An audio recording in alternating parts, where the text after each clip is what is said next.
What's going on, everyone? Welcome to another episode of the Realtor Success Podcast. I'm excited to have one of my partners here who is absolutely crushing in 2026 in a market that everyone will tell you is bad by almost every statistical category when it comes to real estate. And she's just an awesome person. She's a mother, she's a wife, a believer, a team leader, and she's crushing it. She's on track to do 20 million, one of her best years yet in real estate. And one thing I really love about having her on is we're going to dive a little bit into the secret sauce. One thing I love about this podcast is hearing everyone's different approaches to how they get business. And Emily, one of her biggest strengths is her ability to throw events and nurture her clients. So that's an angle we haven't really explored in depth. I'm super excited to have her. Welcome to the podcast, Miss Emily Shelton. What's going on, Emily? Thank you so much for having me. I am so excited to just be here and share. I hope that, someone can take a little nugget away and take action and just see their business, see how it fits into their life and their business, and to see how I think too many times we overcomplicate this business. And I think when we just stick to the basics, it's a lot easier than we sometimes make it out to be. Sounds so simple, just the basics. And what's funny is as the real estate industry changes, there's always some new flashy thing that pops up, but there's also the tried and true, just nurture your database, take care of your people, make the calls, all the boring stuff that it seems like all these new age things are trying to kind of get away from, you're finding a lot of success with. So I'd love to just have people get a background of you. How long have you been in the business? What did those first few years look like? And then we'll talk about what you're doing now. Yeah, so I got in the business in 2013. So I am in my 13th year right now.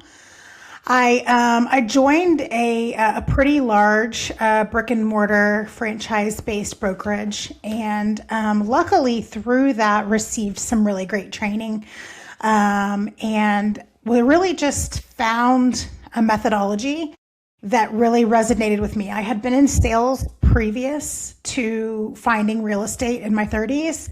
I had done business-to-business sales and kind of a cold calling kind of avenue.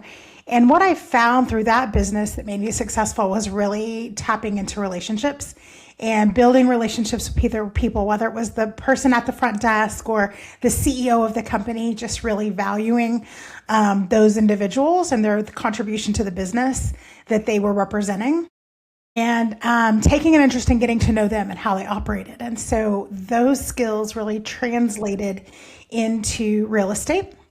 And the training that was hosted at my office was called Peak Producers. It was a Brian Buffini training, and it was all about building a relationship and referral-based business. And while I didn't know anything about real estate when I got into it, I knew that it was a relationship-based business. I knew I had seen these people on billboards just like anyone else has seen, or in magazines. And, I had heard of referral-based business before, but everything I learned in that training about really cultivating relationships with people really resonated with me. And I was like, okay, this is something I want to go all in with. So that's really how I got started. That's the first training that I, kind of learned. And at the high level, there's really just three main things that training program talks about. And again, they're very, very unsexy. They're very, very, what a lot of people would consider boring. But they've worked for decades. And a lot of people are, they'll be like, oh, well, that doesn't work anymore. The times have changed. You need to be doing more of this. And I don't necessarily agree. I do think that there's some new modern strategies that really help a business grow, for sure. But I also think that direct connection with people in a world that is so digitally unconnected with people, or that is strictly digitally connected. So like when we put a voice and a face to connection and not just behind a screen, I think that resonates now more with people than it ever has. So, I think, really the strategy of Brian Buffini and the training I learned, it boils down to three things. It's voice to voice. So picking up the phone, talking to people, having direct conversations. So it's face to face, right? Like meeting people for coffee, going to lunch with them, investing in things that are important to them where they can actually see your face. And in a modern day, that might be a voice text message, right? That might be a voice memo. That might be a video message, right? But it's voice to voice, face to face, and then belly to belly. So like, I want to engage with you. I want to participate in something with you, which is where kind of the philosophy of client events and community events comes in, where we can actually merge all these things together and actually have an opportunity to build real relationships with people. There's so much to unpack there. I feel like there's a lot of truth in what you said, where things are changing, but there's also things that are staying the same. And while the medium of which you're doing something is changing, so internet came in, completely revolutionized how you're getting in front of clients, how your message can be spread. But at the end of the day, most people love the in-person connection, and that builds more trust than just randomly seeing someone online. And I think a lot of new realtors, what they fall into is this trap of, well, I'm just going to do social media because I'm this big like, you almost overestimate your power on social media. And I'm not saying that it doesn't work. We have plenty of examples of how it can work within our group. But for the average agent who's coming in and you're new, I almost feel like there's this new era of agents who are like, I'm above doing X, Y, and Z. And it's like, you're really not.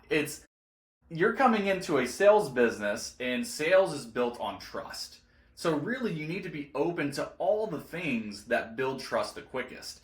And the internet, one of the things that I've told a handful of our partners and other agents that I've mentored is, when you're new, especially in this age, you need to be more open and stop saying no and thinking that you have the route that's going to get you from A to B, because these things are tried and true. I love that it's voice to voice, belly to belly. Like, those are the things that this new era of agent is like ultimately trying to avoid, which is so strange to me, because that's where the real relationship begins. And so I think it's awesome that you've recognized that, yes, the times are changing. The way that we brand ourselves, the way that we're discovered might be changing a little bit, but the way that the business is done, the way that people are like the top producers are closing, is still connection. And that's ultimately the formula for success, because I tell people, when you're new, your first handful of deals will probably come from someone who already knows, likes, and trusts you. It'll be an old coworker, it'll be a family member, it'll be a friend. But then what? You run through that sphere of influence, and now in order to have any longevity in this business, you have to get those people to become your raving fans and or increase your own reach. So kind of talk to me about that. You started in the business, you hear all these great business principles. In practice, what did that look like from a scaling perspective? Mm-hmm. And what are you doing today, 13 years later, that you were still doing whenever you first started, that you could instill in some of these agents that are listening? Yeah, so practically, I grew up in this area, so I had a network of people that I knew. And I really, I had experience cold calling, so I wasn't nervous about that. And these were people, again, that I already knew. And so really just telling these people, hey, you know what, I've switched careers. I was doing this, but now I'm in real estate. I would love to help you. I'd love to be a resource to you. A lot of these people I had done business with in the past, and so they already trusted me as a business advisor. And so again, I just would let people know. Honestly, at that time, I was kind of popping into businesses. I was kind of just randomly showing up, and I wouldn't call it a cold call. It was more like a warm call because they knew who I was. But really just educating them that this was something that a transition that I had recently made. And I think that, a lot of people are like, oh, well, I don't want to sound salesy and I don't want to, badger the people that I know. And I think that it can be done in a very organic way, right? Like when you come in with the approach of like, hey, how are you doing? Of getting to know someone. How's your business? Oh, how's your mom doing? Oh, I saw you got a new puppy. Lo and behold, they're going to ask you what you do, or how your business is. And I think the key is to like really being able to respond to that in a very clear, concise way. So like if you've ever been to a BNI or a networking group, they say formulate your little elevator spiel. So like when someone asks you, what do you do? What are you going to say? Right. And so I think the worst thing you can say is I'm a realtor, right? Because they probably know 97, especially if you're in a market like got put into a box. Yeah, you get immediately put into a box of, oh, you're just this. And I already know many of you that are doing X, Y, or Z. That's exactly right. So I have two answers to that question when people ask me that. And this is something that I've kind of learned over the years. And my two answers are is when someone asks me, what do? I tell people, I help people buy, sell, and invest in residential real estate. And they go, oh, so you're a realtor? I'm like, I sure am. And that is very tactical, right? I'm telling people I'm not a realtor. I help people buy, sell, and invest in residential real estate. Oh, okay. Well, that's not what the last realtor who answered that question told me. My second answer to that question is I help people build wealth through owning real estate. And they're like, so you're a realtor? And I'm like, yes, I help people through this transition. And everyone's interested in building wealth, right? Like that obviously sounds a lot sexier, but this is what we're actually doing. Like this isn't sugarcoating anything. This is truly what we are doing as agents. And I think when you can respond to things, especially like, well, I hear it's really hard out there. The market's not great. The rates are crap. You live in Austin. Are you all in a bubble and all these things? And I just respond with, you know what? Like the media makes things sound really bad, but we're helping people every single day accomplish their real estate goals and move forward. And I think when you can bring that hope and that light, it flips the script on them, right? Like they want you to join in the negative media. And when you don't enter into that, and you're like, well, we have been thinking about selling, but we really don't want to give up this great rate, or we have been thinking about selling, but rates are really high. You can start telling stories about how you've overcome those exact same objections and be like, you know what? That's exactly what happened to my last client. We actually had the seller buy down their rate to 5.5%. And they're like, well, that sounds like a pretty good rate. So you really just like have a, you have to have a mindset, right? Like if you have a mindset that the industry is crap right now and that the market is hard, then that's exactly what's going to show up in your business, right? And if you show up with something that says, you know what, I don't care what the market's doing. I do not care. I don't care what the rates are. I don't care anything about that. There are people who have real needs, and I have a duty to help them move forward.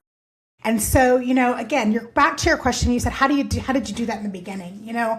I reached out to people that I knew. My son was 5 years old at the time. He's 17 now. I got involved as the team mom on his baseball team. And I invested in them. And so therefore, when they asked me what I did, I was already this reliable person. I was this reliable person on the team that showed up with drinks everywhere. And back in the day, I would wear my name tag. Whether I had appointments that day or not, I had my name tag on and it said my real estate company on it. And people were like, oh, you're in real estate. And I'm like, yeah, I sure do. Now I have a Yeti that says, ask me about real estate, right? And so these are just little things that I think can spark conversations with people, and conversations are opportunities to build relationships, and relationships lead to uncovering needs. And so the same things that I did back then, I'm still passing out team meals before varsity football games. I'm still, connecting with moms in the stands and having genuine conversations. And when they ask me what I do, I tell them.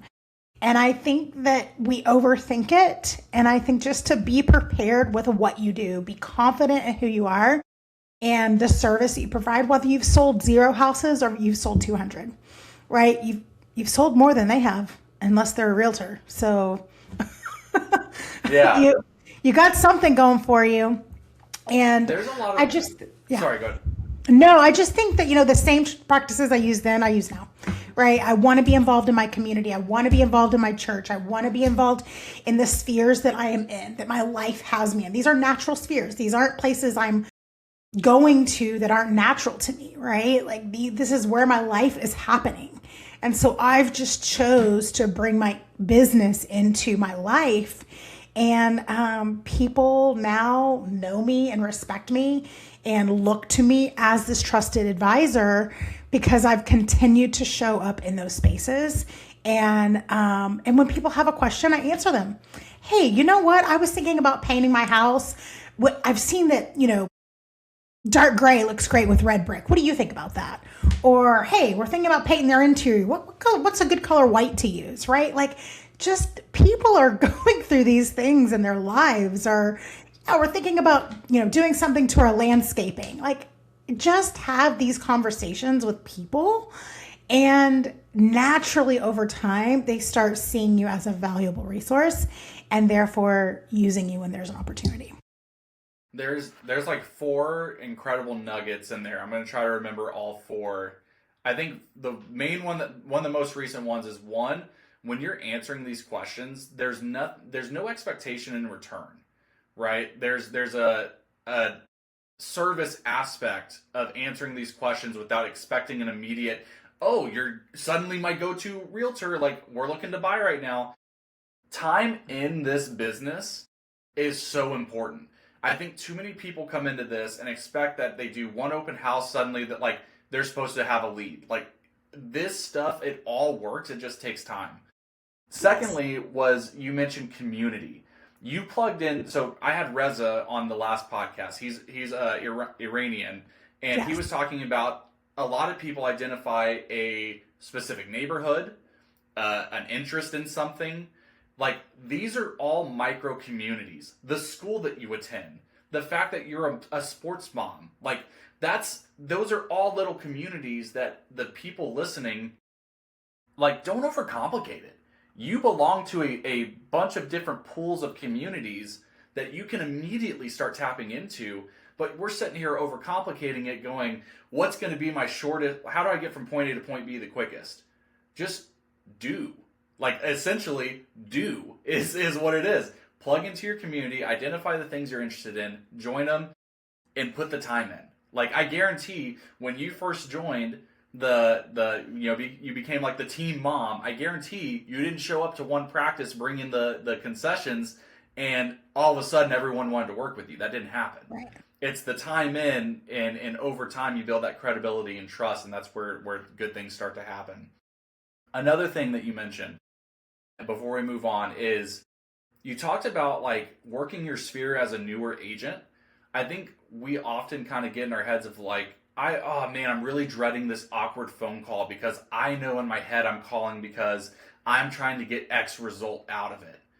And Pauly has a really great script around this where he says something to the extent of, when you're calling, you say, hey, Emily, it's Jordan. I'm so sorry that it's been a while since we've talked. And then shut up. Let them, because what are they going to say? Hey, no big deal, right? They kind of let you off the hook immediately. And then it's, well, how do I, as a newer agent, maybe, or someone who's new in the real estate space, navigate this conversation? You can build them up by saying, look, I'm reaching out because, one, I hope you're doing well. How are the kids, blah, blah, blah, blah, blah. Anything you know about them. And then Secondly, you can go, how's work going? Asking questions that lead to ultimately, and how about you? Mm-hmm. And when they say, how about you? You say, look, I'm really excited, man. I actually just started a new venture. Great. What is that? Well, I'm setting out to build my real estate career, helping people buy, sell, invest here in Central Texas. And part of why I'm calling is I really respect you and your opinion, and I would love for you to share any home service vendors with me that you highly recommend. Anyone who's helped you, because I trust you and your opinion and your word, and I'd love to make these my recommendations for my clients. So immediately you broke down I haven't talked to you in a long time.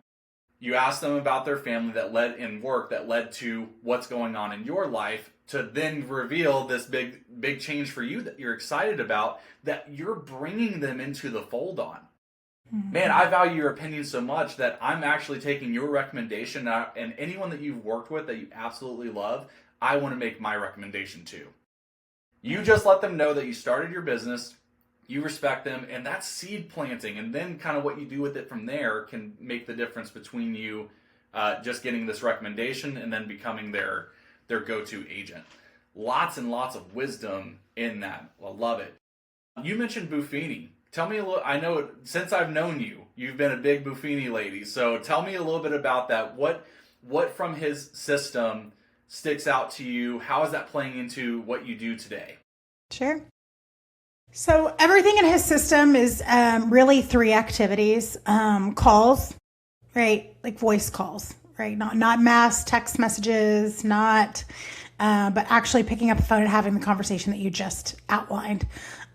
Ford is a great thing to jot down. It stands for family, occupation, recreation, dream. If you don't have something to talk to someone about, call them and ask them about one of those things. And if the conversation is still going, go to the next one. And the conversation is still going, go to the next one. Because all these are little pieces of things that you can gather, and you can know what's important to them, and then you can meet them where they're at. So it's calls, handwritten notes. So I send out probably at least 50 handwritten notes a month. Most of them are birthday cards and home anniversary cards. So I don't know about you, Jordan, but when was the last time you got a birthday card in the mail? I get one from some of my lenders who are trying to get all of my book of business. But aside from that, it's usually like my grandmother. Exactly. So I send out Mother's Day cards on Mother's Day. I send out Veterans Day cards to all the veterans in my database, just thanking them for their service, acknowledging.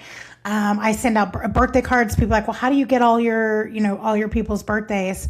99% of people's birthdays are in Facebook.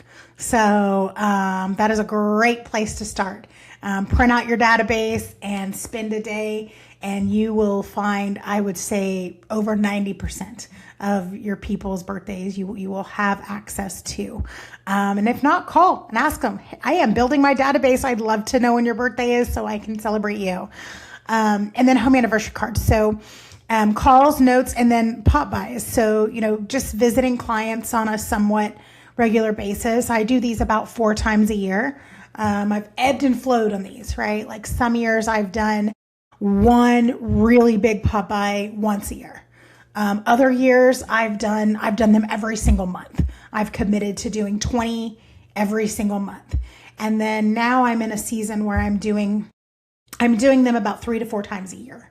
And what I want to do is I want to see and deliver something of value to my clients. So this past month was July 4th. So in the month of June and the first couple days of July, I delivered a little bag full of sparklers to past clients with kids, and also a calendar of local events of where you could go and watch fireworks. My title company printed those calendars for me of events. The sparklers were next to nothing. They're very inexpensive to buy. And, some people answer their door. A lot of people don't, especially with so many people back in the office. I would just leave them on their door and, text them, say, hey, I left a little gift for you on your front door. I hope you're doing well. And it gives an opportunity to just restart a conversation, ask people how they're doing. And then they just know that you thought about them, right? Like anyone with kids on 4th of July is going to be really excited that you've got some sparklers, right? And so it's just little, I also do Christmas ornaments at Christmas time. And now, some of my clients have 8, 9, 10 Christmas ornaments of mine. So every Christmas when they get out their Christmas ornaments and they're putting them on the tree, a lot of times they put them all in the same section and they take a picture of it and they send it to me. And now I'm just kind of known as the person who, brings them a Christmas ornament. So calls, notes, and pop-bys, and then value, anything of value, right? Lord, I'm just trying to bring value to someone. When I call them, maybe I'm going to call them after a hailstorm and be like, hey, just want to check on y'all. Just want to make sure everything's okay. It's probably a good idea for you to go ahead and get your roof checked because we got some pretty gnarly hail. And here's some trustworthy roofers. This is who I hired to put a roof on my house, right? Or after the freeze, when everyone's hot water heater busted and pipes were, people's houses were flooding, calling people and checking on them, asking, hey, are you okay? Like, is there anything I can do? Do you need a plumber? Do you need anyone? And then not necessarily calling them for anything, but calling to provide them with value, right? A vendor, a service, a landscaper, anyone, right? And just being this person, because people are calling me all the time, not necessarily because they need to buy and sell property, but they are calling me, hey, I need a new landscaper, or I need a new housekeeper, or I need, where should I go to, look at river rock that I want to, put in our front flower beds? Or do you know someone who can come and change all my light fixtures for me? These people have, because I've provided them so much value over the years and resources, they now come to me for all those things. So of course they're going to come to me when they need to buy real estate because they're coming to me for all these other things as well. So consistently showing up with value, like an unexpected extra, right? Like I don't have to do any of these things. You don't have to deliver sparklers. You don't have to go get Christmas ornaments. You don't have to write a birthday card. None of these things are required of you. But when a client receives them, it's an unexpected extra. It's something that they were not expecting, that is completely unreal estate related. It is not how many houses I sold. It's not how awesome I am. It's not how my team is growing. None of that. They don't care about any of that. But I've come to them and I've provided them with a value, something that is actually useful for them. So, I send out used to send out monthly paper newsletters. Now I do like a quarterly postcard. And again, it doesn't have anything to do with me. It has to do with my last one had summer travel hacks and reminders to have your HVAC system serviced before we hit it hard. And, how to protect your home while you're on vacation. None of these things have anything to do with real estate, but they're things that are important to the people that are receiving them.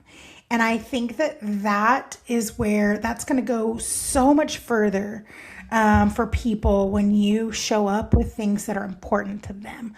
I've sent things like how to improve your credit score, how to transfer wealth through real estate property, how to, how do you go about setting up a trust, right? All these things are things of value, an item of value that you can give your client to where they're like, wow, this girl cares more about me just buying or selling a house with her. She cares about me as an individual, me as a homeowner, me as a mother, me as a whatever, fill in the blank. And then when I've been able to be that reliable of a person, I'm the first person they're going to think of when they need to sell their house, or they have their daughter is buying their first house. I'm helping clients now with their kids' first houses, right? They're saying, and it's this beautiful thing because all I've done is shown up and provided them things that were useful to them, not useful to me. And it's like simple. A real estate cheat code. I've never heard it put so simply, yet so effective. Value is an unexpected extra. It's so simple because everyone's sitting here like, well, what is, I've worked with newer agents who are like, well, what's value? What's valuable? It's like, anything that lets them know that you were thinking about them, essentially. Whether that's, one of the things that I use all the time is like if I know that they have kids and I see an event that's happening in their city that's kid friendly, would be family fun, I'll just forward it to them and say, hey, you may have already seen this, but this made me think of you. Sounds like it'd be a great time for you and the family. Even a sentence as simple as that makes it to where it's just like, oh, he was thinking about me. Like, that's so cool. And it's another touch, and I don't want to make it sound so systematic, but really, like, that's what it is. Yeah. It's a system of relevance and provided, like, strategic value adds. It's just like little touches that made me think about you, because when the real estate transaction ends, that's where a lot of people really struggle. That it's keeping up with the people, like, man, I don't even know what I'm going to talk to them about. Send them events. Send them exactly what you said, like the things that are relevant to them. They'll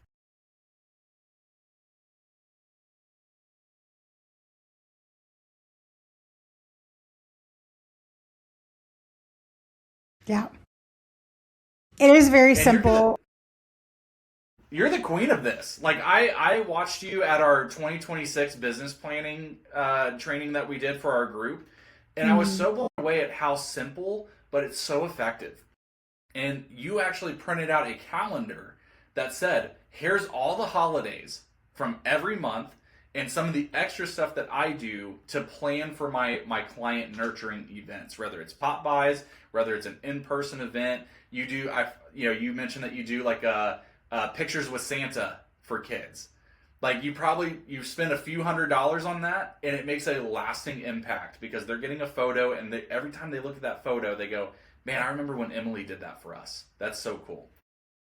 Is there any maybe ones that you found to be really extra effective? Like, is there anything that you do from a client nurture event perspective that you're like, oh, this was the one?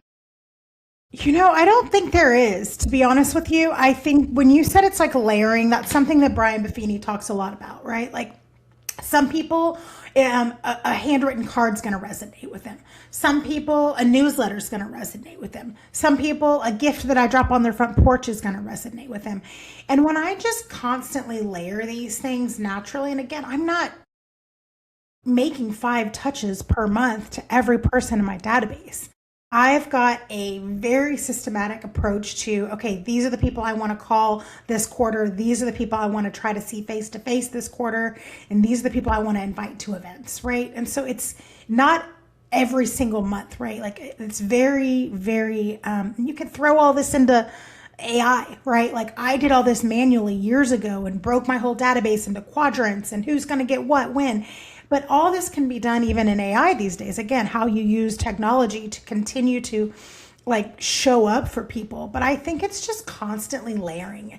I get the most feedback, I would say, from my Christmas ornament delivery, from photos with Santa. People love that event. And people love birthday cards. I get a lot of people when they get their birthday card from me in the mail. They just text me and they're like, thank you so much for the birthday card. I really appreciate that. I haven't gotten a birthday card in years. And again, none of these things are terribly expensive. Events, photos with Santa is probably one of our more expensive events. Our photographers we get a professional photographer. So you're not just getting some picture on your iPhone. You're getting like a full edited quality professional photo. So between the photographer and the Santa, it's probably about $600.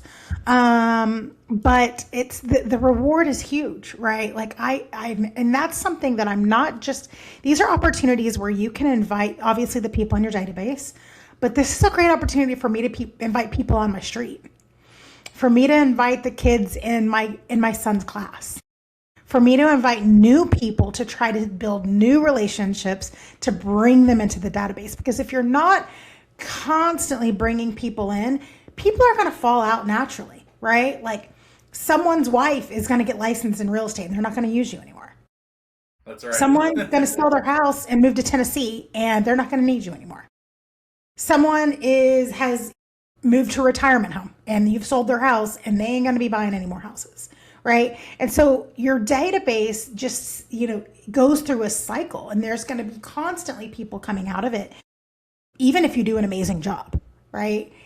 But what are you doing to continue to pull new people into that database? And I think that that's one thing that events can do is, I host a coffee event at a local coffee shop a couple times a year. I invite people that are in my database, but I invite my neighbors. I invite, if I'm in a new Bible study, I'm going to invite the people in my Bible study. And this is just a really casual, low pressure, like, hey, I'm doing this work event at the coffee shop, and I'm actually buying coffee for anyone who shows up between 7 and 9 if you want to swing in. And they're like, that sounds great. Like, no one's really mad about a free coffee on a Friday morning. And again, I've never spent more than about $250 on that event. And every time I've left with about 12 to 15 great conversations with people that have later led to real estate opportunities, either from them or through people that they know. Right. And so because someone's only going to buy a house once every 7, 8 years, but they probably know someone who is buying real estate right now or struggling with, in our market, struggling with a real estate situation that has been unsuccessful for them. And I think that that's what you've got to tap into, is it's not just the people who are in your database buying and selling. These are opportunities for people. This is it's like a family tree, right? Like, it's not just the people, not just the mother and the father. It's the grandfathers, and it's aunts and uncles, and it's the friends at work, and it's the neighbors. It's all these people. And when you can show up and do a really amazing job and service clients to in an amazing way, you should be able in your career to get 3 additional deals out of every single transaction. And there's just no reason you shouldn't be able to if you did a good job. Kind of like the conversation you just had with, I really value you. Who do you use as a great, lawn keeper? Who do you use for plumbing? I value your opinion, and I would love to be able to refer those people. But it's also like, hey, I love doing business with people like you. Like, I had the best time in this transaction getting to know you and helping you. I'd love to help more people like you. When your friends go through this process, or when you hear of someone, would you connect us? Would you put us on a group text and introduce us so that when they have a need, I might be able to help them too? And they're like, absolutely. Then they know that I want those connections. If I don't mention that, if that's just assumed, it's going to miss the ball. You're going to miss the mark. Because you have to tell people how you want to do your business. And when you tell them, I want to do more business with people like you, again, you're flattering them, you're giving them a compliment, and then you're saying, oh, actually, my coworker was just talking about how her and her husband went to an open house last weekend. Let me connect you with them. And it just snowballed. If you want a master class on how to how to get referral business, Emily, just go back and listen to that 12 times over. The way that you gas people up, and it's I loved working with you. How many times, think about even anyone who's listening right now, whether you're new, whether you're experienced, how many times have you told the other person, I loved getting to help you. I love you as your energy, the person you are. I want to do business with more people like you. So in the future, if you know anyone that's looking, I would love for you to connect us. You just told them exactly what to do when something like that occurs. You told them, I like working with you, introduce me to your people because I'm going to do a great job for them too. Absolute masterclass right there. That's such a good nugget. I remember that from the training too. And we overcomplicate so much. Realtors I feel like we are just in our heads so much about how to go about asking for business. What groups do we plug into? It's almost analysis paralysis where we're so we just end up not doing anything, and that's not the answer. So get comfortable. So much of this is a language. It's almost like sales and soft selling, if that's the right word for it, it's an art. It's a language that you have to learn. The same thing about this, this call of, man, I haven't talked to this person in such a long time. I don't even know what to say. it's really super easy. Acknowledge the elephant in the room and then get past it. And then with the asking for business, it's gas them up, ask for the referral. How easy this is. Like it's crazy. It's so good. That was such a good nugget. You were at an independent brokerage before coming over and partnering with us here at the Wolfpack. And I'd love to, if it's okay with you, pick your brain about what that transition was like. Because again, you were a producing agent over there. You had your own thing going, like everything's good. And you came over here, and I'd just love to kind of have you share your experience of one, like maybe some of the hesitations that, or like hesitancies that you had, some reservations, and then what that opportunity has looked like for someone like an Emily Shelton who is producing, passing her cap every, like what are those opportunities like, and have they delivered, and all of the above? Yeah. So I was at the same brokerage for just under 12 years. So I've been with the Wolfpack now. This fall will be 2 years. And so I was very, very loyal, and I was very happy. I felt like I had a great support staff with me, around me, and I really enjoyed the people that I worked with. However, I started feeling as if I had hit a ceiling. I wasn't really growing. To a lot of people's standards, I had a great career. I was selling between $8 and $12 million every single year. And again, that's probably a very successful career for a lot of people. But I couldn't break through that $15 million threshold. Like I just kept getting hitting down. And I started being very aware of the people around me. And there were not a lot of people in the office that were doing that level of production. A lot of the people in the office were doing 3 to 5 million. And so me, averaging 10, 12 million, I was this top producer that everyone was coming to and asking for advice. And I was so grateful to give that advice because I just want to see people win. This industry has changed my life, and I want it to change other people's lives as well. But when I really had this revelation of like, but where do I go? Right? Like I had started to build a team, and I was really experiencing kind of the same challenges with that of how do I grow this team? How do I really just kept hitting this glass ceiling, right? I didn't have someone that I could go to and be like, how do I do this? How do I build a 4 to 12 person team? There were a bunch of people that had 1 to 3 person teams, but not a lot of people who had these like more than 3 people teams. And I didn't have a mentor really. I didn't have a blueprint or something to shoot for or be like, wow, like what are they doing? So I really had this revelation that it's probably time for me to move. While I was really, really comfortable where I was, and it felt really great to win all the awards every single month, at the end of the day, it wasn't doing anything for me because I wasn't where I wanted to be. And so when I was approached by John Michael, it was probably the 5th or 6th time that I had been approached by someone from EXP over the 12 years, right? And honestly, I probably would have never even given him a chance. But he knew my husband, and my husband was like, I think you should talk to this guy. And I'm like, what do you know? Like, okay, fine. So I did. And for the first time, I heard EXP explain to me in a way of how it could help my business, right? Like I had heard all about like rev share and all these things. And I'm like, okay, yeah, whatever. But it was this very tactical approach to, hey, this is what the leaders within our organization are doing, and this is how they're doing it. And we identify you as one of those people that could come into this organization and be massively successful. And so it wasn't this idea of how, splits and caps and rev share and, tiers and all these things, because at the end of the day, like,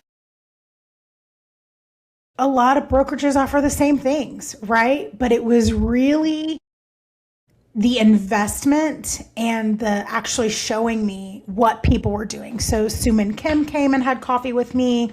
I had coffee with other top producers who were selling 20, 30, $50 million a year. People that are doing massive amounts more in production than I was. And I was like, those are the rooms I want to be in.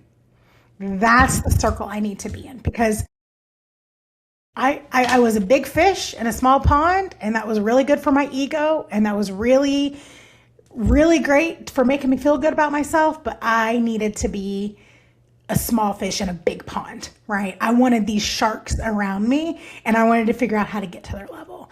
And I feel like within this organization specifically, the way the model is built is around the philosophy that I've always had, right? Like, I want to see other people win. And within this organization, the reason that's so important and that's so valuable to people is because when one person wins, everyone wins. And I just felt like it was something I hadn't seen. It was something that I hadn't heard. It lined up with where I was going in my business. And it was amazing. Like, it was, obviously I was an old dog not wanting to learn new tricks, right? And I still kind of am to an extent. And so there was, a couple months of discomfort, just learning the new systems and changing emails and, email signatures and all the things that involve with transitioning a brokerage. But I think that it's that level of comfort that I needed to go through to really push me through the glass ceiling. You're not going to go through the glass ceiling just coasting by sunny and 75. You're going to go through some blizzards, you're going to go through some rainstorms, you're going to go through some deserts. There's going to be some situations that you got to go through to get to the other side. And so again, there were some of the, normal everyday growing pains for the first few weeks to few months. However, when I plugged in and I settled in and I really invested in the people around me, being able to connect with people around the country, other women around the country who are dominating their markets, right? Who are helping dozens of agents be wildly successful. That gets me excited. And that level of just that target to shoot towards now, just fires me up about the business. So while I was comfortable where I was, very, very comfortable, if I'm being really honest with myself, I was very complacent, right? And I don't think complacency I think you should be content, right, with where you are, but complacency is very dangerous. And I was very complacent where I was. And I made the leap, and I guess it was the late fall of 2024. And I hit Icon my first year. I'm 2 deals away from Icon now. And, what that does is just hitting those benchmarks that I've been hitting for the past 13 years. Now I have $32,000 in company stock that has invested back in me and said, hey, you're a top producer. We want to invest in you. Here you go. Here's a gift. And that's just mind blowing to me, right? In an industry where we're constantly giving to a broker, we're constantly giving to an organization, building their name, building their brand, building their pocketbooks. There's not a whole lot of companies out there in this industry that are giving back and rewarding people for helping them grow. They say, wait a second, you're helping us grow. You're bringing in X amount of business. You're bringing in X amount of agents. We're not just going to give you a plaque at the end of the year. I got 97 plaques. I don't need another plaque. Okay. What am I going to do with these things? But we're going to give you this gift of $16,000 a year in company stock because you've helped us grow. That's mind blowing. That's what it's like to work a corporate job, friends. Right. And that's what it's like to have company benefits. And so to be able to have something like that, when I see this business being a long-term play, is really valuable. Yeah. One, super eloquently put. Thank you for sharing your insights there. One thing that I picked up on, very similar to my experience, I had very specific thoughts about this brokerage and any brokerage that had any kind of network marketing aspect to them, where it was, these people are talking to me to benefit them. And it took the right person, the right partner. Again, it was probably the fifth or sixth person who I talked to about it that made the difference about the connection of what could it do for my business. It wasn't about coming and being something I could show off at whatever, or like to prop myself up. It was, does anything we have to offer, is it going to help your business? And then all the other benefits just are the cherry on top. Mm-hmm. You mentioned the company stock, the revenue share. And if you don't mind me explaining, that first year, you made quite a bit more than you, like doing the math, you made quite a bit more and kept more of your money than if you would have stayed at the other brokerage, where, again, you were doing very, very well. Do you mind sharing, like, are you okay with sharing that figure? I don't want to just So my first year, I did about the same amount of business, slightly more, maybe $2 million more. But I actually made $90,000 more my first year just through working under the EXP model because of my increase in production, right? Like that was extra money, of course. But then, through revenue share and through the stock options, it totaled about $90,000. And that was my first year. And so I think that, revenue share brought me in about $20,000 last year. And it's not even really something that I tried to do. It was something that people were like, hey, like, we want to do what you're doing. What are you doing? How can you help us be successful? We're new. We don't know what we're doing. We're going to transition from part-time to full-time. And they were attracted to the way I did business. The same thing I was doing at my other brokerage, just not making any money for. And through that, it's just been a game changer, right? Like my whole goal when I came over to EXP, is like, I saw an opportunity where this business and this model could pay for my son's private school education, right? That was the final straw that said, okay, you know what? This is gonna pay my son's $15,000 a year tuition. So I'm going to do it. And it's paid several years of private school tuition. And again, it's just, I feel like this is one of the few things in life where it was under promised and over delivered, right? Like in my whole opinion of cloud-based brokerages, I'm someone who, I went into the office 3 times a week, right? So like, oh, I really like an office. Oh, I really like, yeah, me too, guy. Like I had an office there, like a physical office with a door that closed and a desk and a filing cabinet and all the things, right? Like I had it. And what I realized was that I could create that environment other places. I could intentionally connect with people locally. There's 150 of us locally. Right? Like I get together, I see people more face to face from our organization more regularly than I did even going into my office. Because a lot of times I'd go into my office and I didn't want to talk to anybody because everyone wanted to pick my brain about something. And I was just trying to grow and hit new goals. And I'm like, I ain't got time for this. And so I just go to my office and sit in my office and do some work and leave. Right. And now when I'm getting together with people, like we are having mastermind sessions, like we are getting in the dirt about how to grow our businesses, about how to be leaders, about how to be CEOs of the businesses that we're running, about how to balance life and family and work and growth and and faith. And like, these are really, really good, meaty conversations and meeting community gatherings that this organization is offering. And so I think there's this kind of stigma of like, oh, it's in the cloud, you never get together, you don't know who you're with. And it's just not like that. I think it can be if you want it to be. Sure, you could just go off and do everything virtually and never see a soul. I don't think that's what's going to make you successful. But I think that there are opportunities within this organization to collaborate with people, either in meetings like this, right, over Zoom, or in actual, local meetups where people are getting together. So it just broke through a lot of the noise and a lot of the fears I had. And it turns out going to the office 3 times a week obviously wasn't making me as much money as I thought it was. Yeah, one of the things that stuck with me when you were talking was about the accolades, right? Being at a smaller brokerage. I think there's something to, like, our ego gets puffed quite a bit when we're the top producer of the 20 to 50 person brokerage, 100 person brokerage.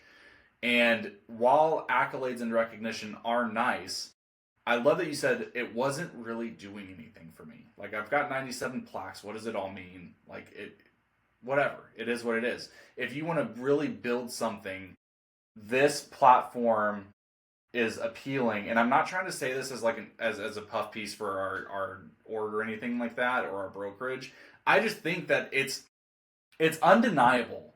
Like, the cloud-based system, one, is more profitable, and two, a majority of them, no matter what brokerage you go to that's cloud-based, offers some kind of compensation for growing the business. And I think that's a real threat to the old school brick and mortar legacy name brokerages that don't have anything like that in place, quite frankly. Because if you're a person in this business of any kind of influence, and you can naturally grow wherever you're at and you're not being compensated for it, or you can go and do the same thing somewhere else and you will be compensated for it, like, which one sounds better to you? I've talked to a gentleman here locally, and he told me, he's like, exactly, like, spot on to what you said. It's complacency. I'm happy where I'm at. I've got great brokerage support. And I'm like, okay, like, this conversation, like, I looked at your numbers, and this conversation that you're telling me that you're not open to is costing you $50,000 per year. Is this conversation not worth $50,000 to explore? And for most people, the answer is going to be yes. Like, we need to have that conversation. So I just thought that was awesome. I wanted to pick your brain as someone who is seeing this play out, and you were doing well before you came here. So it's not like, we're trying to say, like, oh, Emily came over here and all of a sudden, like, things just drastically changed. Like, your position where you're at now, your compensation structure can completely change depending on how where you're hanging your license at. Mm-hmm. So if you would like a conversation about that, either with myself or with Emily or both of us, there's going to be a link for you to just have a conversation and explore what we have, because I recognize that not everyone's going to thrive under this environment. And that's not the point, is to sell you that this is going to be your cure-all for every problem in your business. But I do think that what we have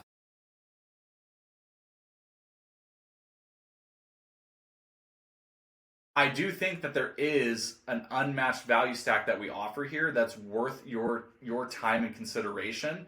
In worst case, if nothing we have sticks out to you, it's like 30 minutes that you won't get back. So sorry about that. But on the better end, if it will benefit you, maybe your year one, you'll make $90,000 more, like Miss Emily here. So, Emily, I just wanted to thank you for hopping on, talking to us, sharing your wisdom, sharing your playbook on nurturing your clients. You're such an inspiration for me. I love being partnered with you and how you give back to our group. And the heart of what you do is so apparent in everything that you do. So thank you for your servant's heart. Thank you for the leader that you are for our group. If anyone wants to reach out to you and learn more, where can they find you? So you can reach out to me at Instagram. Shelton Properties is my handle. And I've also recently started a YouTube channel specifically for mentoring agents. So there's a lot of tips and tricks and a lot of tactical stuff like we've talked about today, all in pretty easy to watch form, maybe 7 to 12 minutes. So these really valuable things. And that's Emily Shelton, Mentor, on YouTube. So I'd love to connect with you on either one of those platforms. You can DM me through Instagram. And yes, I'd love to just answer any of your questions, hear about where you are in your business. And again, I want to see, I don't want to cross the finish line by myself. I want all y'all coming with me. So anything I can do to help you win in this business or overcome a challenge that you're facing, I hope you won't hesitate to reach out, because I'd love to help you in that way. And she will. That's the difference, is Emily has such a big heart for helping agents. That's naturally how she's grown her team. And by the way, we didn't even mention this. Over 50% of your team is hitting their cap, which is incredible. If everyone had, like, I think there's so many people probably with team leaders listening to this who are like, man, if only my team could get to their cap, right? Like, get to that level of production. I just think it speaks to what you're doing. Like, you're cooking. As the kids say, you're cooking. So once again, thank you so much for hopping on. Guys, if you enjoyed and got anything out of this podcast, please give us a like. It's a free, easy way to support the pod. Gives me the feedback that you're liking what you're hearing. Leave a comment. Recommend us with a fellow realtor who would benefit from this. This was an absolute masterclass on nurturing your clients, how to make these little reminders, these unexpected extras that can absolutely change your business. We're talking, how do we go take these existing